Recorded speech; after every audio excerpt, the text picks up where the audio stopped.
esteve prestes a perder a vida. Para ele e todos os seus companheiros, uma homenagem de reconhecimento pelo empenho e dedicação de todos os dias. 1º de maio de 2015, o suboficial Ivan Morales foi derrubado do helicóptero em que viajava durante uma operação chamada Operação Jalisco, cujo objetivo era capturar um não tão conhecido Nemésio Ceguera Cervantes, apelidado de El Mencho. O ex-oficial sobreviveu à queda do helicóptero do Exército após um ataque do cartel Jalisco Nova Geração, quando se tentava prender seu líder. Mas tudo começou quando o helicóptero militar em que ele viajava decolou da cidade do México para o aeroporto de Colima, de onde ele viajaria no dia seguinte para participar de uma operação secreta. No entanto, entre 5 e 6 horas, a unidade foi atacada a tiros. No helicóptero viajavam 16 membros do Exército, Ivan Morales e uma companheira da então Polícia Federal. Naquela época, ainda estava escuro e começaram a ser perseguidos por alguns veículos armados. Antes que pudessem perceber o que estava acontecendo, seus inimigos começaram a atirar. Em nenhum momento tiveram tempo para se defender. Quando houve um impacto muito forte que começou a incendiar o helicóptero e começaram a cair em queda livre, finalmente houve uma forte explosão que parecia anunciar o fim de suas vidas. No entanto, e contra todas as probabilidades, Ivan Morales sobreviveu à queda do helicóptero e conseguiu sair da unidade entre as chamas. Embora, é claro, tenha sofrido queimaduras graves que marcariam sua pele para sempre, lembrando-lhe daquele dia horrível. Assim, o agente da Polícia Federal tornou-se um herói e um dos sobreviventes de um dos ataques mais graves perpetrados pelo cartel Jalisco Nova Geração. Na última década, seu rosto, marcado por queimaduras, tornou-se um símbolo para as forças de segurança e da luta contra o tráfico de drogas. Ivan Morales havia escapado da morte por muito pouco e nas mãos do tráfico de drogas, que nunca tem piedade nem perdão com suas vítimas. E é assim que 10 anos depois, no aniversário do ataque, o destino voltaria a cobrar sua dívida pendente. Mas o que aconteceu com Ivan Morales?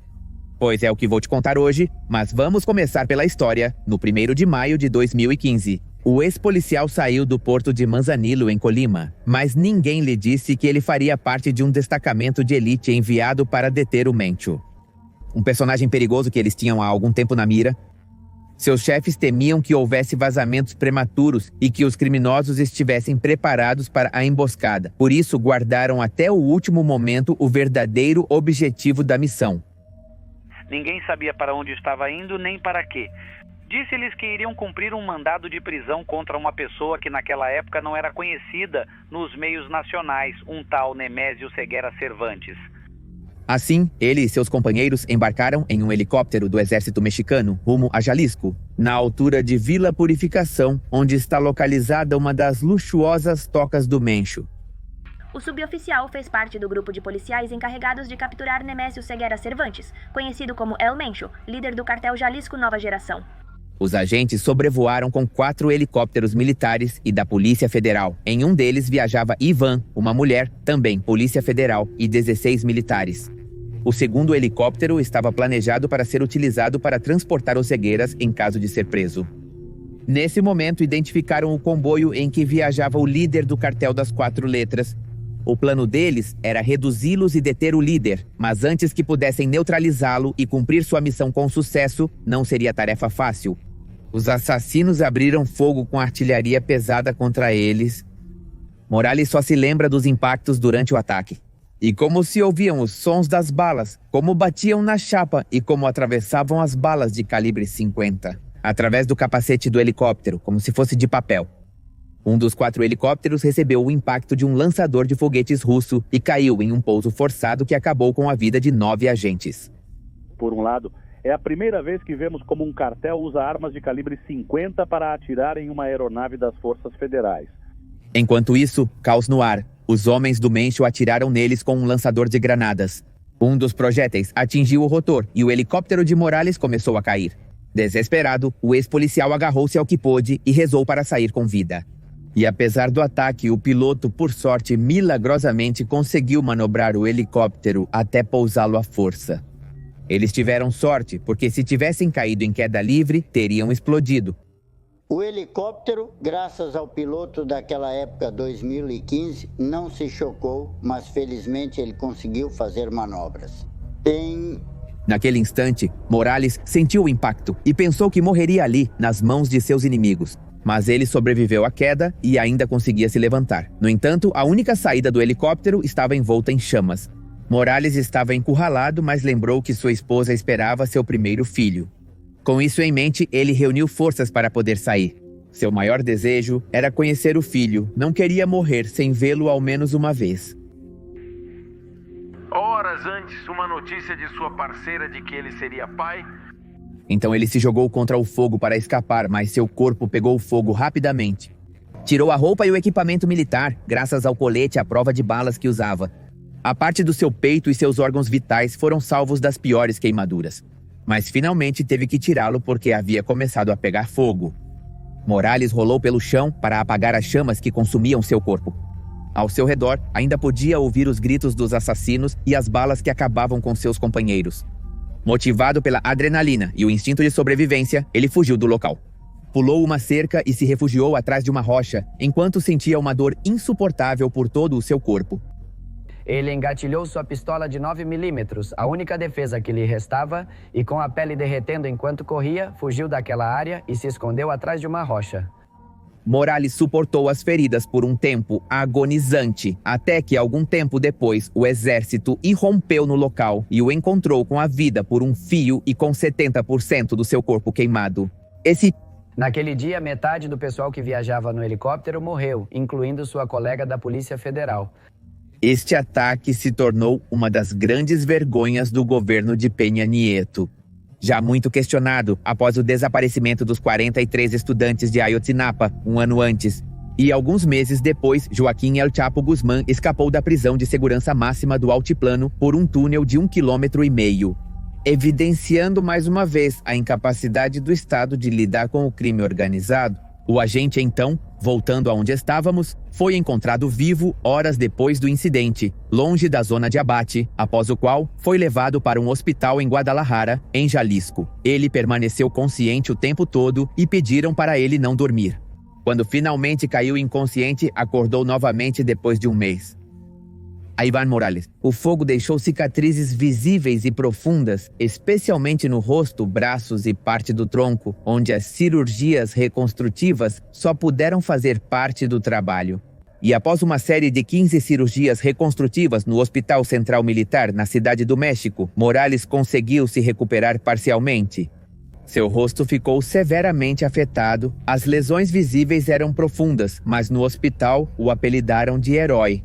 Ao acordar, uma de suas primeiras palavras foram: "Vou ser papai, não quero desistir assim." Apesar da dor física e do olhar alheio, que muitas vezes se cruza com o preconceito, Morales decidiu seguir em frente.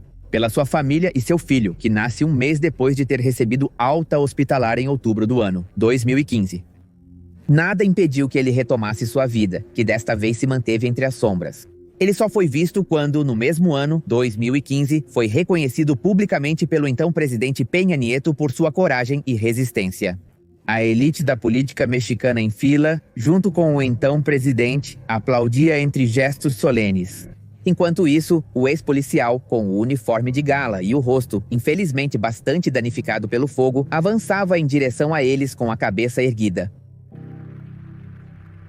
Lá eles o reconheceram, a cena com a mão direita na mão esquerda está praticamente imóvel.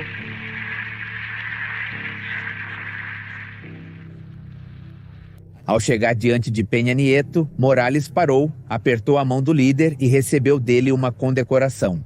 Naquele dia de dezembro de 2015 foi homenageado com honras. Durante a cerimônia, o evento chamado Polícia Federal Mérito e Reconhecimento 2015, celebrado no Auditório Nacional, prestou homenagem ao ex-agente por sua bravura e serviço na luta contra o crime organizado. Assim, o governo destacou Morales e outros colegas que faleceram no acidente por seu trabalho em diferentes áreas de tarefa e missão confiadas. O presidente daquela época, Peña Nieto, como te digo, também destacou o caso de Iván, descrevendo-o como alguém que colocou sua vida em risco e conseguiu sobreviver a uma operação realizada e na qual infelizmente sofreu queimaduras e ficou ferido. Todo o pessoal aplaudiu de pé, uma ovação que era apenas para ele e sua coragem. Esse gesto foi muito emocionante para Morales e mostrou que, apesar de tudo e de todas as circunstâncias, ele ainda estava de pé. Assim, ele mereceu as honras que o Estado dá aos seus heróis mais escolhidos.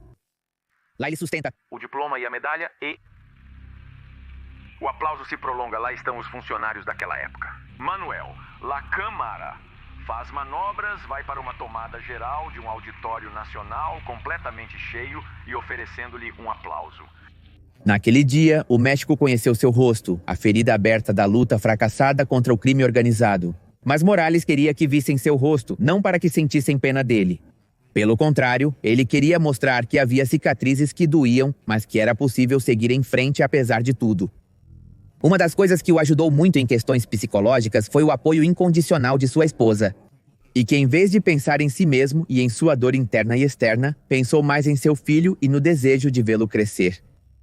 Após aquele evento traumático, Morales deixou o corpo policial, que foi dissolvido anos depois pelo presidente Andrés Manuel López Obrador. Mas o tempo passou e ainda o perseguiam os pesadelos e o estresse pós-traumático. No entanto, ele encontrava consolo em seu filho e sua parceira. Embora tenha deixado a polícia, ele não abandonou completamente a luta contra o crime organizado que quase lhe custou a vida e o marcou no corpo e na alma. Porque em setembro de 2024 ele participou como testemunha no julgamento contra o filho do Mencho, Rubén Oseguera González, também conhecido como El Menchito. Morales fez parte dos colaboradores da Procuradoria Americana que testemunharam contra ele, que pouco depois foi considerado culpado de 2 acusações relacionadas ao tráfico de drogas. E foi no dia 16 de setembro do ano de 2024, quando Morales, que tinha o rosto desfigurado pelas chamas que o envolveram naquele dia, foi chamado ao estrado no Tribunal Federal de Washington. Sua história como parte do julgamento contra Rubén Oseguera González, apelidado de El Menchito, por tráfico de drogas e posse de armas. Em seu depoimento, recordou que a operação iniciou em 1º de abril de 2015, com a participação de 16 soldados e 2 policiais federais. Entre eles, ele, e no que depois descobriria, procurava se prender Nemesio Ceguera Cervantes, apelidado de El Mencho, líder incontestável do cartel Jalisco Nova Geração.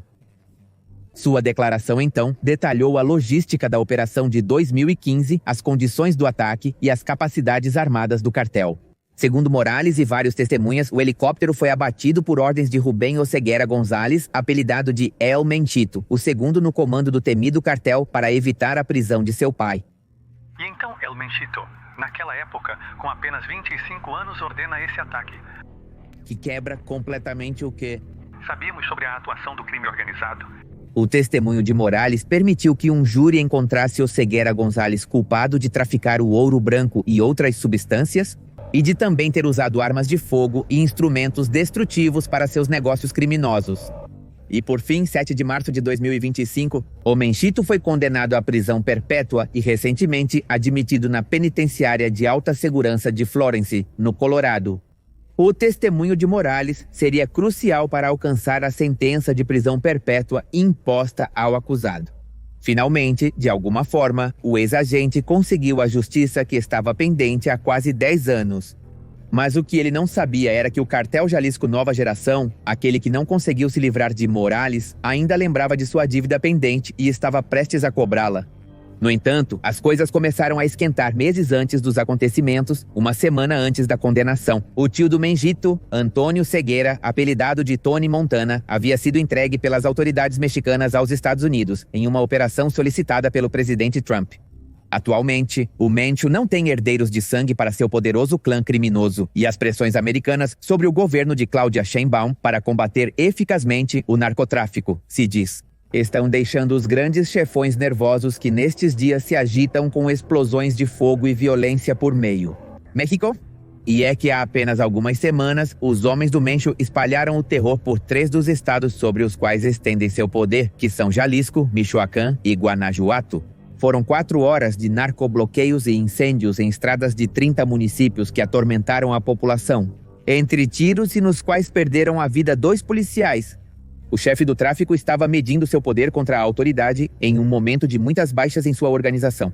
Motivo que levou à descoberta nos primeiros dias de março de um campo de recrutamento. Já sabemos o que acontece lá. Inclusive acabaram de pegar o prefeito de Teotitlán, mas essa é outra história.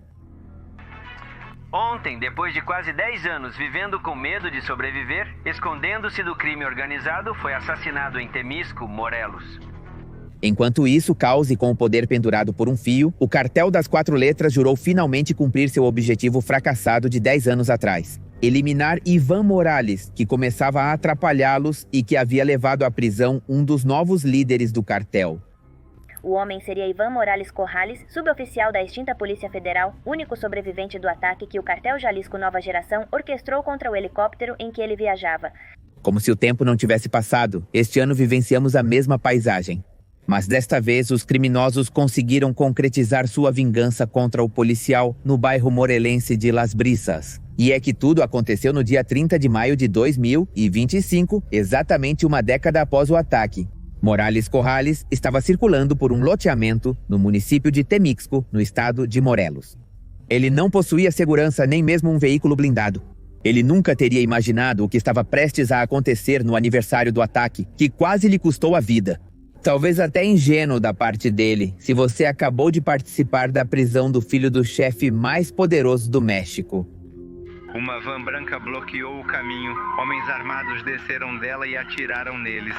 Alguns homens interceptaram sua picape preta com outro carro e vários homens em motocicletas. Sem trocar palavras, dispararam uma chuva de projéteis, mais de 50, contra Morales e seu parceiro. Os agressores abandonaram o veículo no local, supostamente deixando as armas usadas no ataque.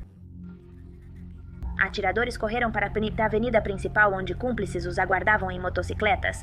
Minutos mais tarde chegaram paramédicos, que nada puderam fazer, pois as vítimas haviam perdido a vida devido a vários impactos de bala.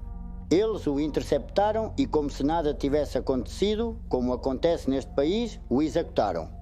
Desta forma, Ivan Morales Corrales e sua esposa foram brutalmente assassinados e com suas vidas deixaram uma mensagem profunda. Nem os heróis da pátria, homenageados pelo presidente, aqueles que arriscaram suas vidas na guerra contra o narcotráfico e sobreviveram para contar a história, estão a salvo desses grupos criminosos. De acordo com relatórios jornalísticos locais, os atacantes executaram o atentado com precisão, o que sugere um planejamento prévio antes dos fatos ocorrerem. A cena também foi resguardada por agentes estaduais e municipais, enquanto peritos forenses realizavam a remoção dos corpos. Mas no final era um sobrevivente de um dos ataques.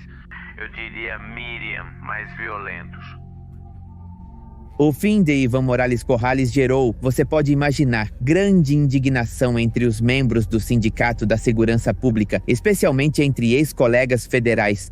Não é à toa que seu fim neste mundo tenha ocorrido em um contexto de crescente violência. Na região sudoeste de Morelos, onde operam células do cartel Jalisco, Nova Geração e dos Vermelhos, a zona foi apontada por organismos de direitos humanos como um local de alto risco para agentes de segurança e testemunhas colaboradoras. E aqui, então, a pergunta é, o que estava fazendo lá este membro ou ex-membro do exército? Ele estava mesmo desprotegido? Ele testemunhou contra o filho do líder do cartel mais extenso, mais enraizado no México. Em 2023, para que você tenha noção, Morelos registrou mais de 900 homicídios dolosos, nos quais vários envolveram execuções de ex-funcionários ou forças da ordem. Infelizmente, o caso de Ivan Morales Corrales juntou-se a uma longa lista de testemunhas-chave que foram mortas ou desapareceram, após colaborar com agências estrangeiras para a detenção de criminosos, como o filho do chefe mais poderoso do México ou um dos mais poderosos. Que esse tipo de personagens requerem uma segurança especial, que eles não percebem que esses criminosos fazem o que querem. Mas finalmente que seu assassinato tenha ocorrido exatamente 10 anos após o atentado em Jalisco, levou a especulações sobre uma possível vingança planejada. E até mesmo de forma zombeteira. Alguns de seus antigos companheiros consideraram que seu fim não foi um fato isolado, mas uma mensagem direcionada ao Departamento de Justiça e à sua ineficiência. Nas redes sociais, elementos de corporações policiais e militares lamentaram sua morte e exigiram resultados do governo. A família de Morales não emitiu declaração pública, mas pessoas próximas informaram que exigirão uma investigação a fundo com acompanhamento federal. O corpo do ex-oficial foi entregue na manhã de 1º de maio no Serviço Médico Forense de Cuernavaca para posterior sepultamento, cercado por seus entes queridos e por aqueles que o viram exercer a justiça. Talvez ele tinha uma pensão, talvez ele tinha algo para desenvolver um negócio. Não sei em que ele estava, mas ele não tinha uma caminhonete blindada e não tinha proteção. 7 meses depois de dar seu testemunho nos Estados Unidos, o fim de Morales reacendeu o debate sobre a proteção de testemunhas e colaboradores em investigações transnacionais. Até o momento, nem a Secretaria de Segurança Pública, nem o Exército Estadual se pronunciaram sobre o caso. Por sua vez, a Promotoria de Morelos iniciou uma investigação sobre este crime, no qual a vingança como motivo do crime não é descartada. Até este momento, as investigações continuam em andamento e ainda não foram determinadas responsabilidades ou apontamentos das pessoas que tiraram a vida deste efetivo. Até o momento, ninguém reivindicou o assassinato do agente. Mas a data exatamente 10 anos após a tentativa de capturar o líder do cartel das 4 letras faz com que poucos duvidem. A quem pertence a mão que se esconde por trás do atentado. A trajetória de Ivan, marcada por sua coragem e colaboração com agências estrangeiras, pode ter tornado ele um alvo fácil do crime organizado. Aparentemente, as autoridades não souberam ver o perigo latente ou não se importaram como de costume. A segurança não existe onde dependemos simplesmente do que os grupos criminosos fazem. O Estado mexicano não conseguiu proteger Morales Corrales em nenhum dos 2 atentados de maio que marcaram sua vida e sua morte. Vários analistas denunciaram que o controle territorial deste cartel cresceu com a ajuda de cumplicidades em esferas estaduais e municipais. O que então nos faz pensar que sua morte pode ter acontecido em colaboração com seus próprios colegas, o que não é tão absurdo. Eles são os que mandam, eles são os que têm o controle. Organismos civis exigem que a Comissão Nacional de Direitos Humanos documente o caso e o incorpore em seus relatórios sobre violência institucional. O crime também pressionou a Procuradoria-Geral da República para trazer o caso, dada a sua possível dimensão federal. E também, em um comunicado, a organização Causa em Comum expressou sua indignação pelo crime e exigiu proteção real para aqueles que enfrentam o crime organizado.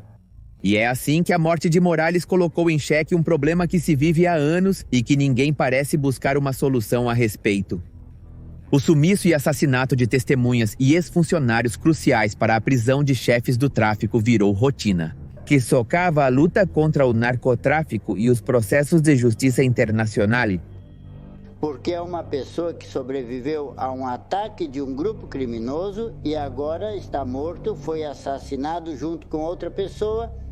Morales simbolizou para muitos o valor e a resistência frente ao poder do narcotráfico, o que dá uma dimensão ainda mais trágica ao seu fim.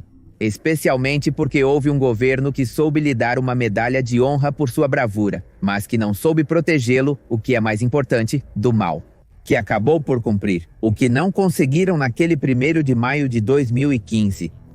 É um final amargo que causa profundo desconforto e indignação. A única saída parece ser deixar o país.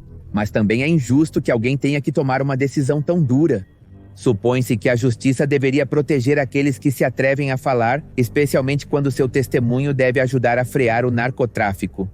Aquele que tanto manchou sua reputação e que deixou à mostra sua inoperância na busca por justiça. A propósito, se quiser ver mais vídeos sobre as mães buscadoras, confira o canal do Pepe Mistério, com postagens às segundas e quartas-feiras. Você pode encontrar várias senhoras dedicadas a procurar seus filhos. E se você quiser ver mais vídeos de narcotraficantes, também pode vê-los neste canal. Houve um na sexta-feira passada e na sexta-feira anterior também.